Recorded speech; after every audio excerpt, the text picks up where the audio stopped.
No. Come on, where is it? Dave, it's your Idaho Central app here. Any chance you're missing a debit card? Let's get that taken care of for you. With ICCU's card control, you can turn any card off with the tap of your finger. You got it. And back on again. Out. The closest Idaho Central Credit Union branch is in your pocket. It's the fall kickoff sale at Lithia Ford of Boise. We're going all the way so you can score more for your trade-in and trade up to a new Ford truck or SUV today. Visit Lithia Ford of Boise, where Ford begins in Idaho.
This is Bronco Nation News Live. The best interviews, the most informed opinions, the latest breaking news, all from the top Boise State insiders.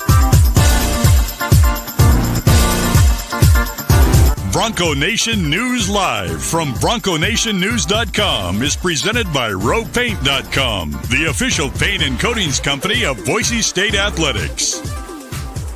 All Bronco Nation news broadcasts come from the Western Collective Studios. Head down to Western Collective's locations in Garden City or downtown Boise to try some of their delicious beers, including the Horseshoe Golden Ale, the first beer to support an NIL collective. Now, here's four-time NSMA Idaho Sports Writer of the Year, BJ Rains, with another edition of Bronco Nation News Live. Hey, how we doing? Happy Monday, Blue and Orange Store Monday here at Bronco Nation News Live at BroncoNationNews.com. It's Monday, and that means we got our man Mike Prater with us for his weekly appearance here. He's there at the RowPaint.com studios at KTIK. I am at the Western Collective Studios for BNN here in Meridian. It's our title sponsor is RowPaint.com. I think we got all of our sponsors out of the way, Mike, and we're ready to start the show here. How we doing? Good. It's not bad for a Monday. It's kind of a cold, dreary Monday out there. I know Boise State basketball is coming off a loss. It could be kind of not a lot of football going on as we wind down the football season, but it's all good here, BJ. I know we got lots of things to talk about today. We do. And hey, don't forget, they have 50% off Fiesta Bowl gear at the Blue and Orange Store. Our Monday sponsor, the Blue and Orange Store. Check them out, Travis Hawks and Company. He's a big supporter of Mike Prater. He's a big supporter of Bronco Nation News. And they've got some Fiesta Bowl gear left, 50% off. So I know the game didn't go well, but if you want a memento from the game, they've got 50% off Fiesta Bowl gear online at the Blue and Orange Store. And they're in the Boise Town Square Mall next to Pro Image, the Mountain West Championship gear, Ashton Genty gear, all that good stuff. Hit up the Blue and Orange Store, theblueandorangestore.com. We appreciate them for sponsoring our Monday show. And yeah, we do have a little football to talk about, Mike. You just posted a column at BroncoNationNews.com. We'll get to that later in the show. Paying subscribers can go on there and read it now. But your off-season priority list for Spencer Danielson, that's becoming a January staple for Mike Prater here at BNN, the off-season checklist, the off-season priority list. And we'll get to that later in the show, but if you want to give a quick tease for it, Mike, obviously some Spencer Danielson was in a pretty good mood last week, pretty fired up about the future of this program, but certainly some things that they've got to figure out. Yeah, he's pretty confident dude. As I pointed out, only Chris Peterson's had a better start through 18 games, and he's feeling very bold right now. He likes his team. He likes all the moves that he's making. He feels bold enough to ask for a lot of cash. One of my priorities is to get a new quarterback, a quarterback too.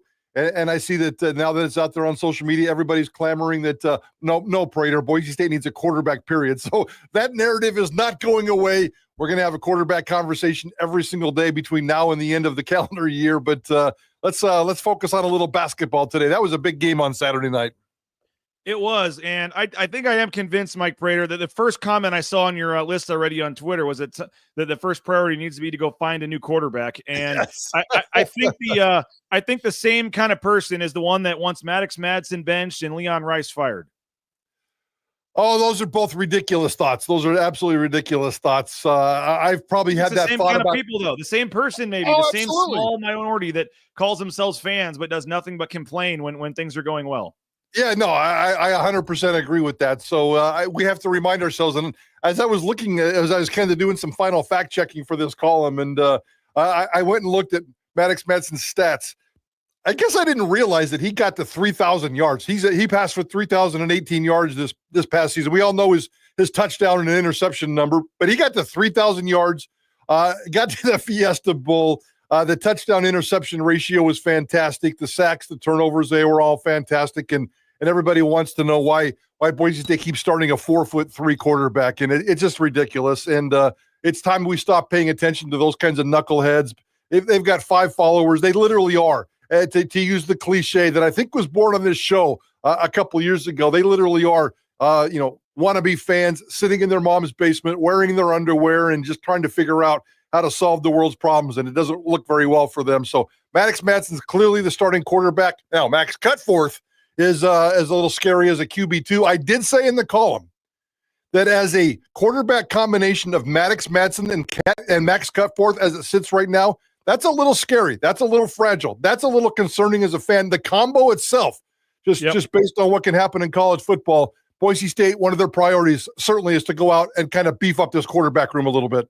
Well, we'll get later in the show your full priority list here, tease to it a little bit. We're not going to give away the whole column. Folks need to pay the $50, BroncoNationNews.com. Hit that subscribe button. BNN 50 deals, that promo code. You get $20 off your first year, and you can read Mike Prater's off-season priority list, all of our other content at BroncoNationNews.com. But yes, Mike Prater, the bounce heard around the Mountain West on Saturday night. I know folks probably don't want to see it, but here it is again. The inbounds pass.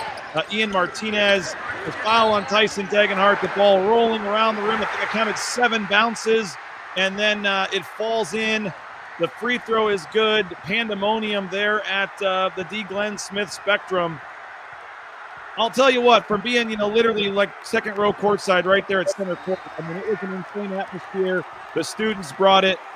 I get on the Boise State students sometimes because I go to places like this, Mike Prater, and I see how it 100% impacts the officiating, impacts the game. They do a heck of a job there in terms of getting the fans, the students into the game, and it was a heck of a comeback there for Utah State and another tough plane ride bus trip home from Logan, which is, now that's a 4-25 all time in Logan for Boise State. It's been a house of horrors there. They are 4-5, I think, under Leon, or at least in the last 9 trips, they're 4-5. They started 0-18 there, but it's been not a easy place for them to play. They've struggled, and despite leading by 13 there in the second half, just weren't able to hold on. I know this is probably the wrong time to say this. My timing has never been impeccable, but I have such a soft spot for what they do at Utah State. I've been going to Utah State basketball games since my dad was taking me there in the 70s. It wasn't quite like that then, or at least I don't remember it. But I certainly, when I went to college at the University of Utah, would go up to Utah State games all the time. I've been to several games there for over the last 30 or 40 years, and I can tell you that student crowd, that gym has always been like that, and you have to appreciate that. I know what happened on Saturday night hurts, and I know we're going to dive deep into the Boise State part of the equation, but mad respect to Utah State for consistently doing exactly what they're doing. Your videos, man, I was obsessed with your videos that you were putting out on social media the other night from the game, and I was so jealous. We almost pulled the trigger and came at the last minute just to be fans and sit up in the stands and enjoy that atmosphere. So I love what Utah State brings to the Mountain West. We always talk about dead weight in this conference, especially when it comes to football. And I know Utah State's joining Boise State and everybody else in this new Pac-12, and they might be considered, quote, the weak link, especially when it comes to football. But when it comes to basketball, they have it going on, and they're consistent. They do it consistently, and it's really, really cool. Those student sections, those videos you put out, very, very inspiring. You see that at Boise State every now and then. It's not consistently that strong, and kudos to Boise State. At least the environment of what they put in that Spectrum center. Very, very cool situation.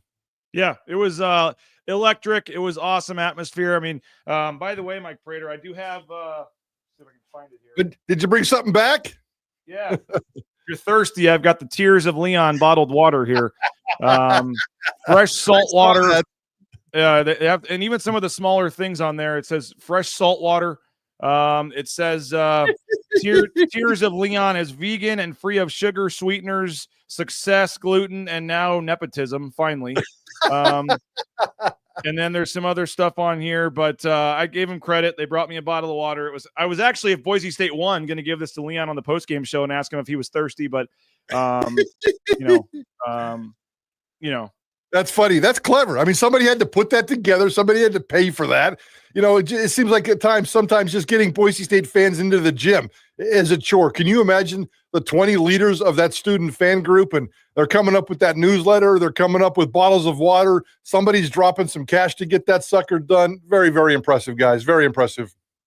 And, you know, the last play, I mean, I get it. They were up 13. They let it get away. But anyone that was in the building, I don't think it's that easy as to say they blew a 13-point lead. Boise State, the defense, we'll get into that, certainly needs some work. But I've kind of taken the different side of this. And, you know, maybe people call me a homer or whatever. But, when I looked at that game, when the way it ended, Mike Prater, my of course, there were a couple of comments on postgame. Oh, this team's CBI bound, won't even sniff the NIT. Like, if you watch that game and that was your first thought, then I'm sorry. Like, that was – I mean, are they running out of runway here for the NCAA tournament just because of the actual number of losses, not necessarily good losses, bad losses? Sure, they're 12-5, but I mean, they were 3-4 a couple of years ago and made the tournament. They're 12-5 right now. Like, I'm not quite ready to just give up on the season. And I was encouraged. Like, the UNLV game, they played great. This game, up until the end, they played great. Like, that was their 2 best game stretch by far of the season. If you don't see, even in defeat, that they're clearly figuring some things out and getting better here, and then I'm sorry. And so I was encouraged. I think there's not going to be too many games the rest of the season you're going to go into not thinking they have a chance to win. And I think there's a lot of positives from the last week that I think they can build off of moving forward here. Yeah, I mean, my only concern, and again, we can dive into these, my only concern with this team is, one, yeah, you're right. And as long as they stay in the top 5, and it's early, guys, what have we played? 6 of 20 conference games? We got 14 conference games to go. And Boise State's clearly in the top 5. Last year, 6 teams from this conference went to the NCAA tournament. That's not going to happen this year. But you stay in that cluster of 5, and you got 14 games to go, and everybody's going to lose. Everybody's going to win. I'm not worried about the big picture. My issue short term right now with this basketball team is, and I do have a little bit of concern with blowing a 13-point lead. It's not catastrophic. You did it in a crazy environment against a good team, and you're not the first team to ever have to go through something like that, but you've got a 13-point lead. You've got to be able to close the deal. It didn't happen. That's why we're going to have some conversations here. But my issues with this basketball team right now are just the inconsistencies, and I'm not as close to it as you are, but just, 1 week, it seems like that they're great on offense and struggle on defense. And the next game, they're great on defense and they struggle on offense. And that's not germane just to Boise State. A lot of college basketball teams go through these kinds of inconsistencies, but always been one of my biggest beefs with Leon Rice is inconsistencies within games, inconsistencies within seasons, inconsistencies in the offseason with development. I just think that there's way too many ups and downs. 1 week you're shutting somebody down with 59 points. The next week you're giving up 81. And again, I know it's about schemes and matchups and all that kind of stuff, but the inconsistencies are bugging me, BJ. No doubt about it. No doubt about it. And the defense has not been good at all. Statistically, the worst defense they've had in the last 5 years at Ken Palm. They gave up 80% in the second half to Utah State. I mean, Mike Burns has just got to be absolutely furious right now. I'm glad I wasn't at practice yesterday or today. I mean, that was one of their best offensive performances in a while. Make 14 threes. They had the ball movement going against that zone. Like, the offense was great. They kept battling back and hitting big shots, but it just, the defense lost them that game. And that's typically been what's won them a lot of games. And that's what's been a little frustrating, I think, here is the offense is kicking it into gear, Mike, but the defense has just really not been good, which has been a surprise. Yeah, that is. And yeah, sometimes it goes and sometimes it's there and sometimes it's not. And I got no problem with that last shot that Utah State made. Give them credit. Boise State, they played decent defense on that. And the guy who just made a great shot. You got to give a guy kudos for a great shot, just like before when Cardenas made his great shot. that's going to be some problems. I had some when Cardenas missed his one shot that could have made a difference there at the end. I know that there was a lot of criticism about should he have called the timeout. That play didn't look organized from me sitting on my couch. But at the same time, I don't know this basketball team. And when you ask about timeouts, that's a delicate situation in terms of only a coach knows the flow. Only a coach knows the nuances of his team. So I like it sometimes when coaches don't call a timeout. I get frustrated sometimes when coaches don't call a timeout. And I don't want to be that inconsistent guy that says, oh, he should have called one here or he shouldn't have called one here. You could have, in hindsight, he could have called the timeout. You could have got a little bit more organized with a play. Cardenas ends up throwing up just kind of a prayer, but that prayer went in just a few possessions earlier, and it certainly went in for Utah State at the buzzer right there. Yeah, and they actually had a play. I mean, I know it looked kind of whatever just because of the way it finished off, but they actually had a play. There was a dribble handoff to Julian Bowie, and they had a play, and they just didn't get the look they wanted. You only had 7 seconds. Leon said on the post-game show, probably with Bob and Abe, but also with me, we had a play for the last 7 seconds, and there really wasn't a reason to let Utah State set their defense and get set, and you want to kind of just go forward. And that's why I'm very curious and very cautious as about criticizing the timeout, because those are such delicate things. And again, only the coach knows the nuances and the vibes. And I get that. I'll buy that as an answer. I'm a skeptical guy, and I roll my eyes a lot of times with what Leon Rice says, but I would totally buy that. But it's certainly worth the conversation. But at the end of the day, I do trust the coaches to either make that call or not make that call. Yeah. And that's been a Leon Rice staple. They've had games where it went in and it was great. They missed it. I mean, every time a last shot misses and they don't call timeout, that's the first criticism. Should have called timeout. I understand it. That's, it is what it is, but that's not something Leon, some coaches always follow up three, some don't. I mean, you can say, hey, the Utah State coach set up their timeout with 9 seconds left, and it worked for them. Yes, it goes both ways. That's just typically something they don't do. And if the shot goes in, you're saying it's, the thing I get is the Martinez 3-pointer that kind of bounced around the rim and rolled in. That was I don't say fluky shot, but I mean, it was, the ball was halfway out. It rolls around, it bounces in. Because that shot goes in, all of a sudden, Leon Rice is a terrible coach. And because if that shot misses, he's a great coach with one of the best wins. I mean, that would have been one of the best wins in his career at Boise State if they would have won that game, Mike. I mean, it just really is. I mean, it was in that atmosphere. Given the record of the ranked team on the road in a place that they've only won 4 times in history. And as I said, I'm not trying to give the crowd too much credit, whatever, but as someone that was in the building and someone that has been to every road venue in this league and has only missed a handful of road games in my 12 years covering the team, that was, if not the loudest, it was certainly top 5 in terms of road venues I've been at while covering Boise State. And for them to go in there and play as well as they did, and even when it got, I mean, there was a couple of times, Mike, where Utah State would take the lead or hit a shot, and you're going, oh, this is where it caves, this is where it crumbles. And Boise State, Andrew Meadow would hit a corner 3, Degenhart would hit a 3 and come back, and then Cardenas, they battled back where there was a couple times it was teeter, and you thought, okay, they're going to lose, they got no chance, they're done, and they battled back, and that's why I'm, encouraged with just the way they fought back and battled. But I know it's as Leon says, a zero-sum game. The final score is what matters, and that's a loss that you would have loved to have had on the NCAA tournament resume, and you don't, or win you would have loved to have had. You don't have it. It is another loss, but the Pitt, Colorado State, San Diego State, they will not face an atmosphere as loud as they just faced, and they were right there until the end. And so the defense has to get figured out, but I still thought, taking a big picture view of it, the 3-point shooting finally got going. You're getting some, you're starting to see some of these guys like Buchanan continue to do some things. The rotation at the end of the game is starting to get figured out, and just the fight that they played with in the second half, even as it started to get, go in the wrong direction. I personally just felt was like something you can build off moving forward here. No, I absolutely agree. And you have to, because look at the schedule. I mean, I know Wyoming is here on Tuesday night at home, and that should be on paper a freebie, but all of a sudden then you got back-to-back road trips against places where you're probably, scheduled to lose. And at that point, they've lost 2 of their last 3. You just don't want these losses to, I have no problem with the Utah State loss. I'm on board with you. And as much as I like to be critical of Leon Rice, I got no problem with the Utah State loss. You just don't want it to fester into something bigger. You don't want to fester with to start off this season 6, 7, 8 games into conference play, and you're at 500 or maybe even under 500. So they've got to figure this out. They've got to shore up these warts. They got to dominate Wyoming on Tuesday, and then take care of business at New Mexico, at the Pit. It won't be as crazy as it was in Logan. At Colorado State, those are guys that are really dominant teams in the Mountain West right now. So it's a really tough schedule. It's not as daunting of a league as it has been in the past, but right now the timing of the schedule with New Mexico and Colorado State coming up, Leon's got to get this figured out. You cannot let this season slip away.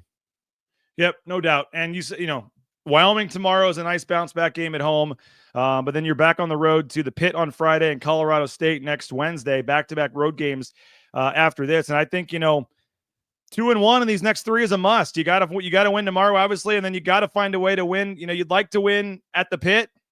If you could go 3-0 in this stretch, that'd be ideal, obviously, and get you back on track a little bit. But they're going to have to find a way to win at least one. I think Colorado State needs to be a win, and I think you'd really like to get the Pit also on Friday if you can. But yep.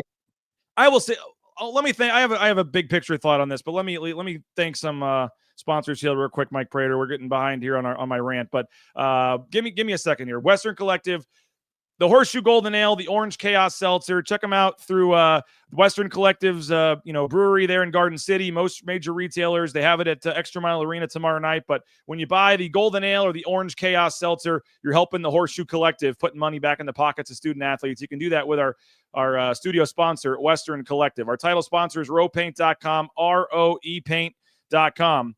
roepaint.com, concrete coatings, interior, exterior painting. roepaint.com is our title sponsor, and we appreciate Andy Rowe and company at roepaint.com. ICCU, Idaho Central Credit Union, ICCU.com. Idaho Central Credit Union, the best bank in the business, mobile banking, so easy to use. So glad the Raines family made the switch. Just wish we had done it sooner. Idaho Central Credit Union, ICCU.com. Matt Bauscher and Bauscher Real Estate, #1 ranked realtor in the Treasure Valley is Matt Bauscher and Bauscher Real Estate. Check them out online at BauscherRealEstate.com. And I know everybody has 5 friends that are realtors, but the Raines family was so impressed with the personalized service we got from everybody in that photo when we bought and sold our home using Matt and his team. So online, BauscherRealEstate.com. You will not be disappointed with Matt and his team, BauscherRealEstate.com. And Ridley's Family Markets, shopRidleys.com. 13 locations across the state of Idaho and the surrounding states. Ridley's Family Markets, Kuna location. They got the Treasure Valley, Magic Valley, McCall. You get 40% off at the checkout line as well when you download that Skip app. You can do that at in your smart app store, and you can get more information. Find a location near you online at shopridleys.com. I'll just say this, Mike. Is this the best? Going into the season, the expectations were super high. To this point, have they lived up to the expectations? No, it is not. Would you say to this point the season has probably been a quote disappointment? Yes, but the season's halfway over. I hate to make big picture, and that's why people get on me when I say it was a I don't like after a bad loss. Sometimes I don't say, "Oh, this was a horrible loss," or "It's a season-crushing loss." Maybe I'll say that in March, but there's still 15 games left, so there's so much can. If they win the next 15 games, they're a 6th seed in the NCAA tournament. Why would you end the season or make these rash decisions on all this stuff when there's still half the season to go? So to this point, has it been a disappointment? Yes. To this point, are they an NCAA tournament team right now? No. Does a lot have to happen for that to happen? Yes. Is it going to happen? Probably not. But until it doesn't happen, I just think people waste too much time on some of that kind of stuff. Just let the season play out. And as an outside observer, Mike, the last 2 games were fun to watch. They played great against UNLV. Looked like they figured some things out. And like I said, they battled till the very end in one of the most hostile atmospheres in all of college basketball.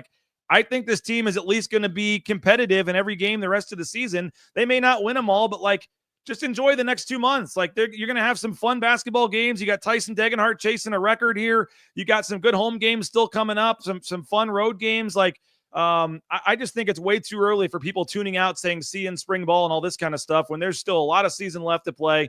Is it going the way it should be going? No. Has it been a disappointment? Like I said, probably yes. But I just think that the last 2 games have at least shown me that they're not going to go down without a fight, and they're at least going to be a fun team to watch the rest of the way, and just enjoy the games and see what happens. Boise State have the 5 losses. None of them are bad. They've lost to 5. Their 5 losses can be constructed as good.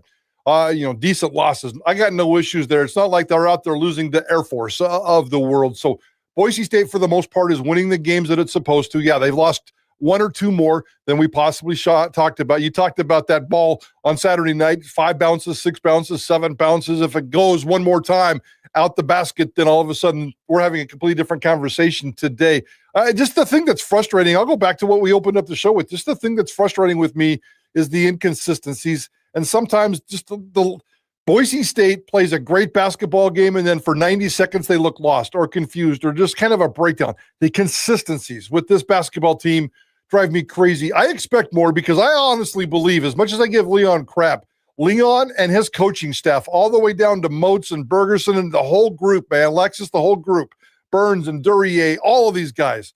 I think it's one of the best seasoned veteran coaching staffs in all of America. I love what Burns can do on defense. Duryea, I love what he brings to the table in terms of his resume. But there are times where I see way too many defensive lapses under Burns' defense, and you can hear him yelling through the microphones when we're live in the state in the at Extra Mile Arena. You can hear him.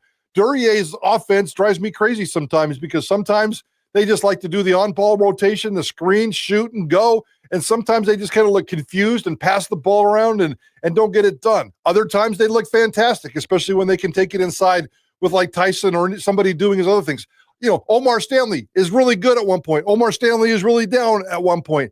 Just the inconsistencies with this team, the roster, the players, and the coaches. If I'm a hardcore Boise State fan, I'm a little frustrated right now. But I'm not necessarily frustrated with the losses. I'm just frustrated with some of the things, the optics that I'm seeing inside these games, inside these seasons. No doubt. And every season's built different. And, you know, this was supposed to be the team that made 4 straight. And you know what? Everything doesn't, I mean, some things work out better than others. You know, the Dylan Anderson experience hasn't worked out probably how they expected it to. Omar Stanley, a first-team All-League player, as you said, for whatever reason, has not been the preseason first-team player that everybody thought he would. But now you're getting guys like Pearson Carmichael coming in, and you're getting some other guys that are stepping up. And again, I know nobody wants to hear this, but you do look at the core group of nucleus of younger players, Mike Prater. They are setting themselves up, at least moving forward here, whether it's this year and these guys evolve or what. But Julian Bowie looks like a player here. Chris Lockett looks like a player here. We mentioned Carmichael. You've got Buchanan for another year. A lot of these other guys, Keene. I mean, there's 6 or 7 guys. I mean, you lose Tyson, you lose Omar, but and Cardenas, which are 3 obviously massive losses. But there's a pretty young nucleus on this team that could be around for a couple of years if everything were to work out. And I think the future is bright from that standpoint. But we're in the middle of a season. I know nobody's looking ahead to next year. I mean, there's 15 games left, whatever it is this year, and I understand that. Not every record's the same too. 12-5. If the 5 losses were to 5, top 20 teams or whatever, you wouldn't care. But when you have that ugly Boston College loss sitting there, but again, it's a fadeaway corner 3-pointer at the buzzer. Like it's like that shot misses, and all of a sudden they're a great team, but that shot went in, so they're terrible. Like to get in that position, yes, I get it. It's been a weird year. It really has. They've had some close losses. They just haven't been able to get this year. And I would say over time, it seems like more times than not, the luck factor. I feel like there's been a lot more buzzer beaters the other team has hit than Boise State has hit over the years. I don't know if that's defense or if that's just me thinking of the ones that missed and not the other ones or not. I mean, I know they've had a couple go their way too, but maybe fans can let me know. You guys have been fans longer than I have, but in my 12 years here, I can remember way more where it went the other team's way than Boise State's way. I don't know if that's just me thinking of those, Mike, or not, but when the other team needs a last second shot, it does seem like the other team is Boise. Leon's luck in those late game situations hasn't always been the best. Yeah, and that is true. I mean, I think at least that's my perception. That's my reality in terms of how I feel about that. So I don't know. He's a great guy. He's a fun dude. He's everything you want in a basketball coach, except for these inconsistent warts. So it's I'm a big believer in karma and people. You get kind of what you put out there in terms of the energy. So I'm not exactly sure who Leon pissed off at one point. Basketball gods here, basketball gods there, but if we go through another season, I didn't. There's 2 things that I think he's made. He talked about how the roster in the offseason, how this was probably the best team that he's ever had, the best roster that he's ever had. I'd be careful about saying stuff like that in the future. I didn't like it the other day when he kind of outed Omar Stanley, who's obviously struggling, and he did it in a press conference. As a member of the media, give me as much information as possible. I'll take it. But if I'm Leon Rice, there's no way I'm saying in public that Omar Stanley's dealing with some personal issues. I think that puts a little bit too much pressure on a guy who's already struggling. So Maybe it's a few things that he says here and there out there in the college basketball world, in the college basketball universe, but I'm nitpicking because I'm not criticizing Leon Rice there at all. If I had other criticisms with Leon, it would just go back to those inconsistencies that drive me crazy. Now, I am not saying Boise State has been super unlucky this year. They're not the record they are because they're just unlucky and there's some great team that's just getting bad luck. That's not at all what I was saying. But Kai Payne did point out here, Mike, they are 279th in luck factor at KenPom. So there you go. They are there's a luck factor? Statistically, based on what the numbers say the scores should have been, how games should have gone, whatever, there's only like 70 unluckier teams in all of college basketball than Boise State. So is that in the Final Four? Come on. Is that an official stat of luck factor? It is. There's a luck factor stat at KenPom. Yes, that is a stat. Yes. Holy cow. And there was one year where they lost on like 5 or 6 buzzer beaters, and I think they were like the number one unluckiest team in all of college basketball or something a couple years ago. I do remember that. That was like the year they like 9 straight losses by 1 possession or something like that. That was the last year their defense was this bad. Actually, going back at the KenPom numbers, that was 2019, 2020, I believe, the year before COVID. That was the last time their defense ranked as low as it does right now. Wow. Come on, Burns, get your defense together. We see lots and lots of flashes of really good defense. I had no problem with the defense on that final play in Logan, but I see way too many other lapses that are going to drive you crazy. Now, one of the other things Leon gets criticized for is that he never goes to his bench and all this kind of, it's funny. Everyone just wants to keep finding different stuff. Then something changes and they just forget about that and don't give the credit for that or whatever. Or, oh, we're playing too many guys. Why are we playing Dylan Anderson? Why are we playing this guy? He played 11 players in the first 12 minutes of that game. That has to be a Leon Rice record, Mike Prater. 11 guys, 11. Everybody that was suited up got in the game in the first 12 minutes of the game on Saturday. Some didn't play a ton. Ugbo got 3 or 4 minutes. Keene got 3 or 4 minutes. Dylan Anderson started, only played 6 minutes. But for all the criticism of he rides the same 5 guys all game, he has at least tried to find some different combinations and some different guys. That he has played the bench a lot more this year than he has in years past. Okay, I'm going to ask you this then. If he's playing 11 guys in the first whatever minutes, and it looks like as the game went on, and a lot of coaches do this, you shorten your bench just kind of as an important game goes on or the season goes on, or once we get to March, you certainly shorten your bench. But if he's got 11 guys and he played them, and they played pretty well, and at one point Boise State's out to a 13-point lead, in the second 10 minutes, he's playing like 9 guys. And in the last 10 minutes, he's playing 7 guys. So, I guess you have to pick and choose when to get your guys minutes, and getting your guys minutes under any situation is perfectly fine. But again, that just goes back to another one of my inconsistencies. Why are you playing 11 guys early and you're finding success? Why are you shortening the bench and playing only 7 or 8 guys late when you're having struggles? Those are the inconsistencies that probably to the optics of the fan. And we don't know. Maybe Leon has a perfectly wonderful explanation for that. He knows basketball way better than I do. He makes fun of me all the time because, quote, I'm a football guy, not a basketball guy. But again, there's an optical confusion, as I like to say, about why is he doing that. I'd like to know what his strategy is there. Yeah, Sky says playing the bench has been awesome. Rotation wasn't the problem. And once you get down to crunch time, the last 4 or 5 minutes, you're not going to just keep subbing guys. You've got your best 5 at that point, and that's who you want to finish the game with.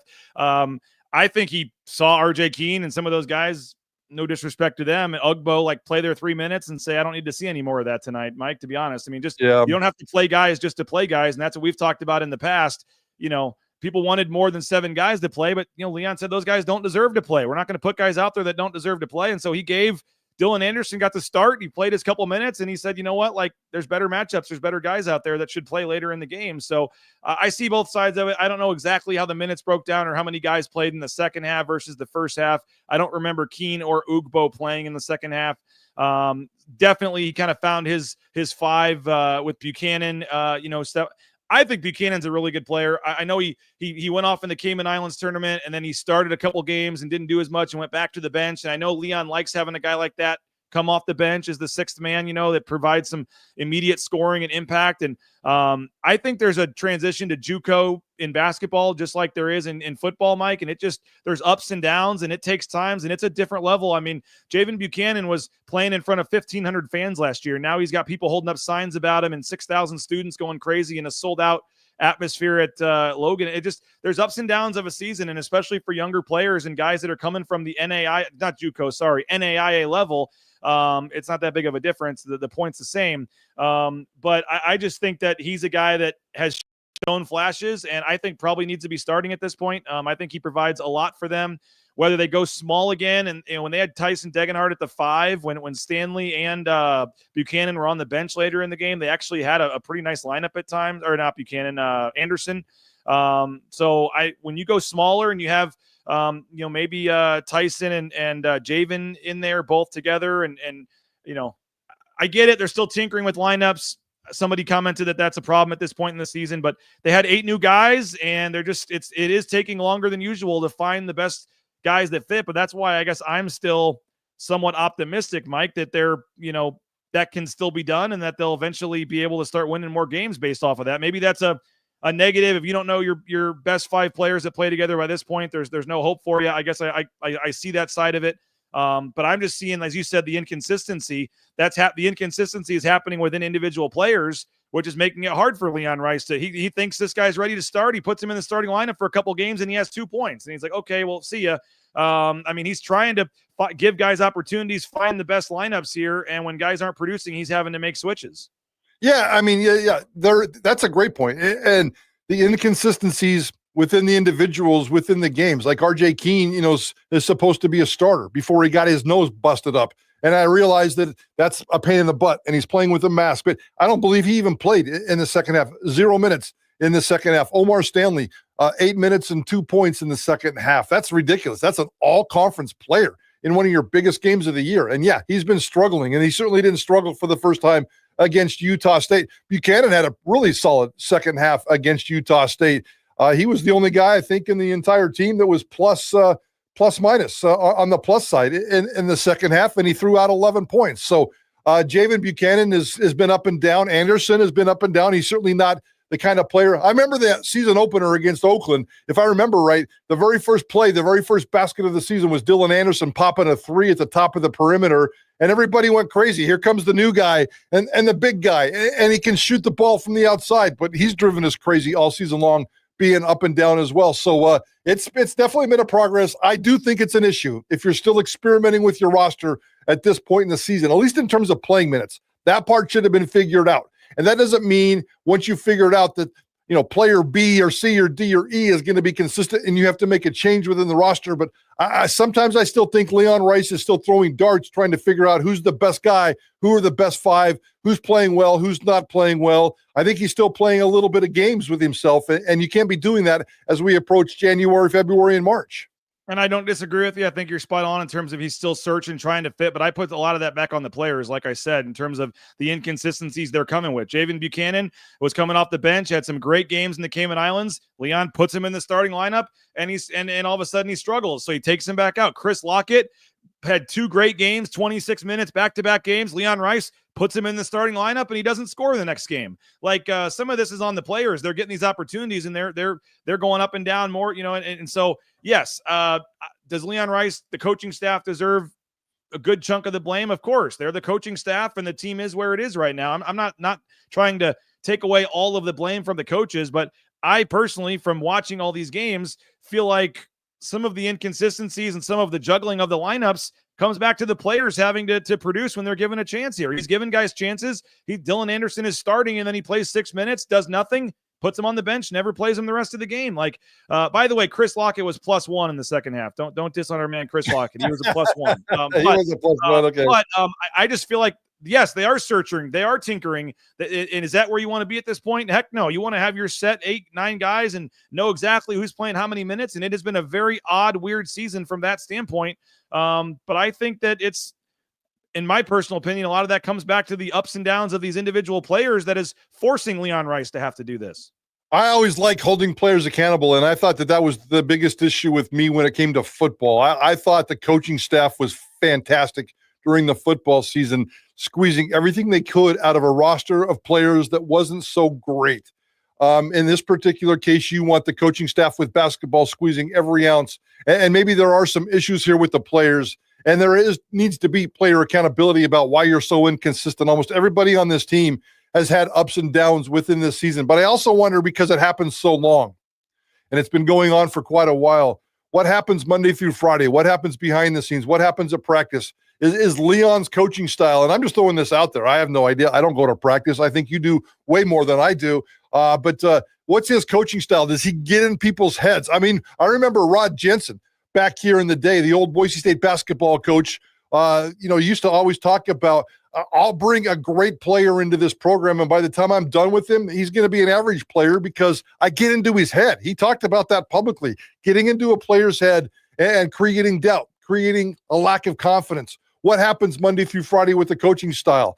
I mean, Leon Rice is a bulldog, and maybe he gets after him a little bit too hard in practice. I don't know. I've never really heard anybody say that. I think he's a pretty good players coach. I think he's really smart. I think he gets the big picture. But I'm wondering, is it Burns yelling at these guys on a Tuesday afternoon at 3 o'clock in practice, and all of a sudden, Chris Lockett's losing confidence? He had it there for a while, and all of a sudden he had this lack of confidence. What happened on Tuesday at practice? So you kind of have to worry about what goes on behind the scenes. But these are a lot of issues that we shouldn't be talking about with a good basketball team in February or in March. I'm sorry, in January. I don't know what that conversation is going to look like in February and March. Yeah, and I think now it might come down to who plays the best defense. I mean, they got to figure out the defense here. If you can lock up and guard somebody and you can play defense and rebound, you may find yourself on the court on Tuesday. I mean, Tyler says the good thing, this is kind of where I was going with it. Good news is still tinkering means we have not hit our ceiling, can still hope for a late season charge. I think Boise State's going to be in every game they play the rest of the season. Are they going to go undefeated? No. Are they going to have another bad loss or two? Probably so. Like I said, based on how it's trending, is this an NCAA tournament team right now? You'd have to say probably not. But if I were a Boise State fan, I would not go into some game saying, oh, they have no chance to win tonight. Oh, they're going there. They got no chance to win tonight based on what I just saw the last 2 games. So with 15 games left, like I said, to kind of wrap it up, I still think there's optimism that it can get turned around. But based on what you've seen to this point, you're 100% accurate if you want to be frustrated or disappointed to what you've seen. But I think this is going to be a fun team to watch down the stretch. I do see some signs that they're starting to figure some things out and start to click a little bit, especially on offense, the ball movement, some of those things. But you're going to get your 38 minutes from Tyson Degenhart, your 38 minutes from Alvaro Cardenas, and every other minute I think is wide open for who deserves it at this point and who wants to play. And we'll see who earns those minutes moving forward here, Mike. But I think 15 games left. I think it's going to be a fun 2-month stretch here. And I'm, as I say, fascinated to see how it plays out, because I do think this could kind of go in, obviously, I mean, this is a common sense thing, one of 2 directions here down the stretch. I personally think they're going to, from what I've seen, I think they're going to catch fire here and have a nice little, a nice little surge. But based on what we've seen, if you think it's going the other way through 15 games, it'd be hard to argue with you either. I'm going to go the other way. I'm going to go that Boise State goes into complete total tank, and it's all because Andrew Meadow cut his hair. That was the storyline from the game the other day, Mike Prater. That was we're actually supposed to talk to him today, I believe. He's the player interview today, so we'll get to the bottom of Andrew Meadow's hair this afternoon. It's crazy. I got a couple of tips earlier in the day from people that reached out to me and said Andrew Meadow may have cut his hair. I reached out to you and I said, did Andrew Meadow cut his hair? And you sent me back a text and you said, that's the rumor. And then your video from Logan was very, very much, it was shocking. I've got the video right here, Mike Prater. Yeah, it was shocking to see. He looks like I'm not even sure he looks like a high school kid at that point. He looks so young. I like it. I like the long hair. I'm not going to sit here and criticize or praise the hair, but it certainly was a different look. It was very, yeah. We'll the big journalism stories today. The defense, and Andrew Meadow's hair. We're gonna look at both of those and try to figure out what was going there with diving in deep with the issues of the day. Yes. All right. So I do want to finish up for the final couple. I want to get one thought on this. Of course, I went way too long as usual, Mike Prater. I'll keep the show going and thank the sponsors later. I know your time is short, but if you can give us another preview, maybe 1 or 2 topics you want to hit on your off-season priority list for Spencer Danielson and the football team. Folks can go to BroncoNationNews.com right now, and they can read that if they're a paying subscriber. If not, they can pay $50. Use that promo code BNN50deal. That registers them, by the way, for the private jet trip, which we're giving away this weekend. You just have to be a yearly subscriber. We're going to draw a name this weekend and pick a winner. You get to go on a private jet to the game in Vegas in February. Stay at Circa for a night, 2 tickets to the game. This is to thank all of our paying subscribers. So jump in now, enter this contest, and you can read Mike Prater's column. Mike, give folks a tease, but don't let everything out of the bag here on the column. We want them to pay and go read. Yeah, well, you could probably come up with I gave a 12-point priority list this offseason, and most of those are about just the football and the roster, and you can kind of figure some of that stuff out on your own, guys. You got to figure out some of this pass defense. You got to figure out quarterback room, and you got to replace Ashton Genty, wide receivers, blah, blah, blah, blah, blah. I kept thinking ever since Spencer Danielson's 39-minute press conference the other day, it's the first time that Spencer Danielson, and I haven't been looking for this comparison. I didn't expect this comparison. But when he was up there behind that podium for 39 minutes constantly, and he spent at least a third, about 13, 14, 15 minutes talking about cash, talking about resources, begging Bronco Nation. And I had these serious, crazy flashbacks to Dan Hawkins. And back in the day when he first took over Boise State football in 2000 and kind of got this thing going and was winning football games, chasing championships and scoring 40, 50, 60 points a game. That dude felt confident. That dude felt bold. And every time he got behind a podium, he was begging for cash. He was begging for resources. He was begging for fans' time and commitment. And that's exactly what Spencer Danielson did. He's always kind of dropped a cash thing here, a NIL thing there. But, man, he made that an emphasis. He had it in his opening statement. It came up several times with questions in the press conference. The cash, the cash, the cash. Dirk Cutter, as we all heard last week on your show, on our show, Boise State now has to fund a $2 million roster. And ultimately, Spencer Danielson wants to get that to a $5 million roster. That doesn't, that pales in comparison to the Ohio States of the world, who have a $22 million roster. But Boise State, at its level, its group of 5 level, is pretty darn good at where it's at in terms of getting resources. But he wants more. Part of the offseason priority for Spencer Danielson is begging for your cash. Yeah, I was going to say, you had 12 items on the list, but at least, you mixed cash in there 2 or 3 times. So I don't know how many I don't know how many different things you actually end up having on your priority list, but 8, maybe 9. I put cash in there, I believe, 3 different times just to kind of the emergence. So yeah, there's 9 in terms of the roster, in terms of, even going down to replacing Jonah Dalmas. They have no issues right now, or they have no answers to replace Jonah Dalmas and the touchback. So even it's small priorities in this offseason. So I know Boise State football, the team gathered back last night. Their first official team meeting is today, and offseason conditioning, I believe, begins Thursday morning. Based on what the coaches have said in the last year, I'm assuming Thursday morning at about 6 o'clock out there on the blue, outside, probably in the snow, certainly in the freezing conditions. Boise State's football team will be out there for the first time in its 2025 offseason winter conditioning program. And those are always fun moments for those guys. Hey, 3 to 6. What do we got on Idaho Sports Talk today, Mike Prater? Today, we're going to talk to Jalen Henderson about Zach Hill. And that's part of my column as well. Zach Hill and the new quarterback coach. Jalen Henderson was here at Boise State. What makes Zach Hill, the new quarterback coach, so magical? Bachmeier, Rippon, Henderson. Let's talk about Zach Hill this afternoon.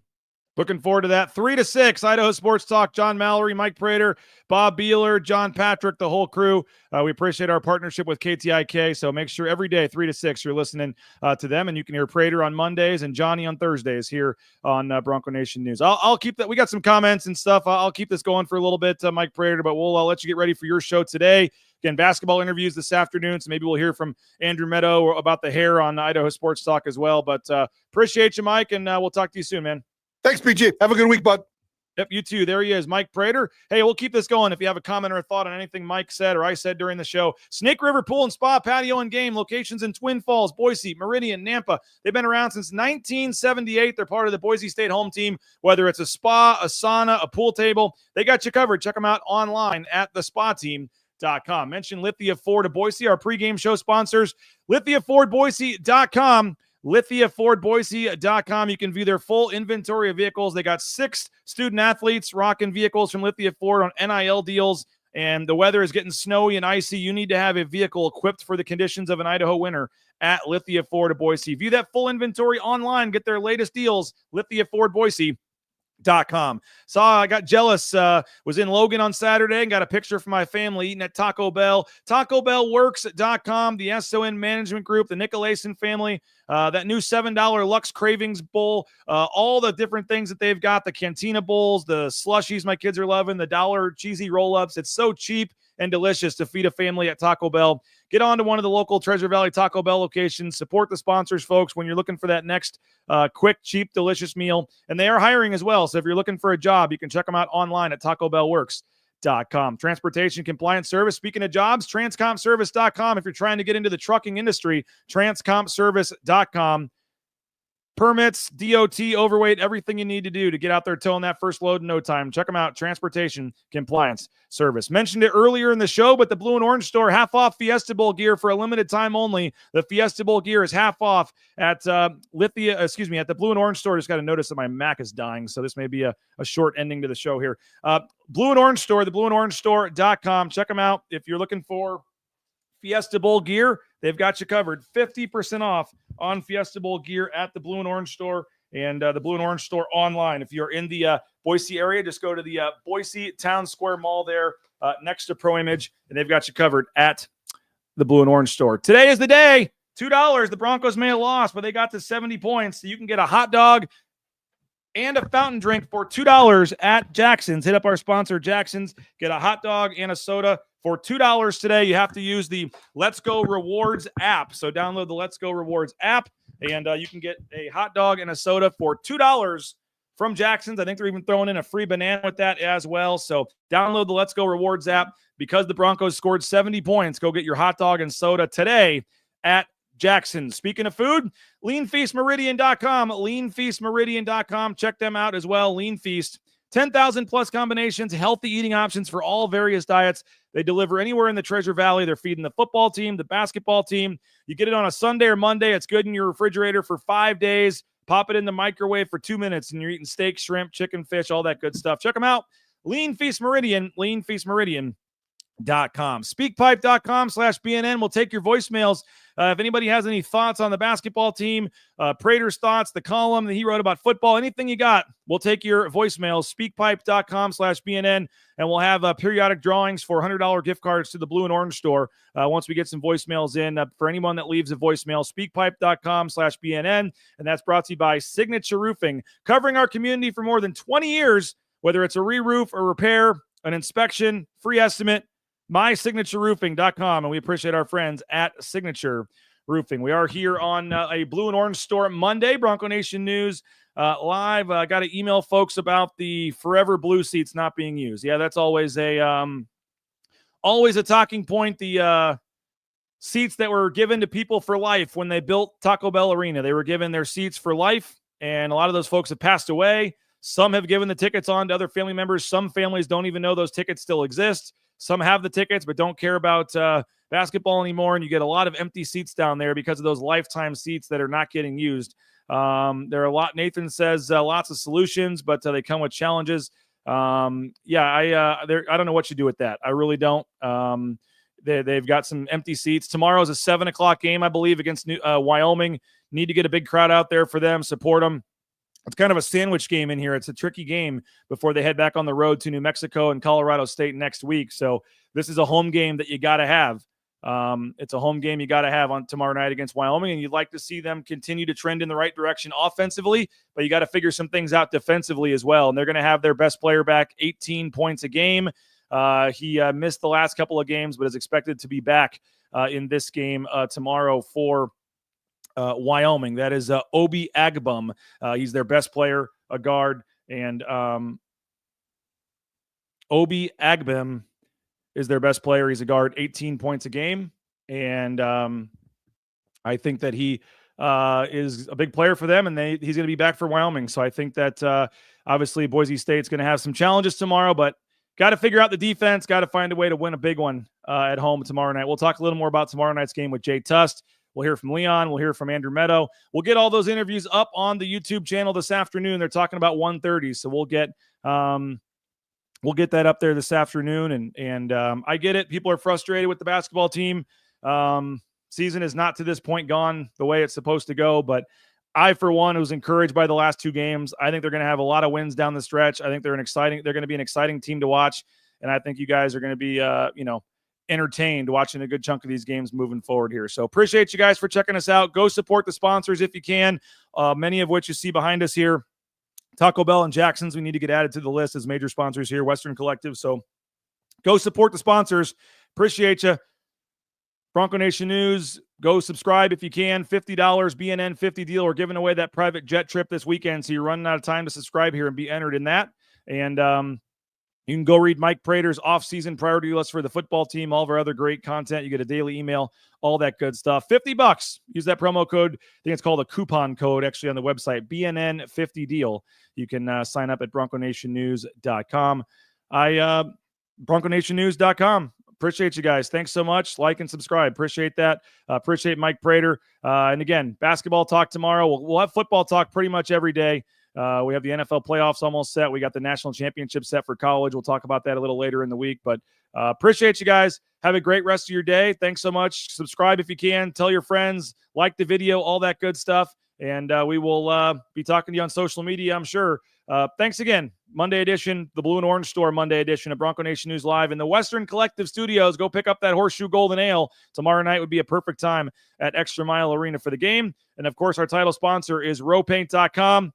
Subscribe, like, share, and tell your friends. And we'll talk to you tomorrow morning at 9 a.m. Bronco Nation News Live here at bronconationnews.com. Bronco Nation News is presented by rowpaint.com, Idaho Central Credit Union, Taco Bell, by Lithia Ford, the Blue and Orange Store, Western Collective, by Jackson's, Snake River Pool and Spa, Transportation Compliance Service, Bauscher Real Estate, Ridley's Family Markets, by Circa Las Vegas, Lean Feast, and by Timberstone Golf Course.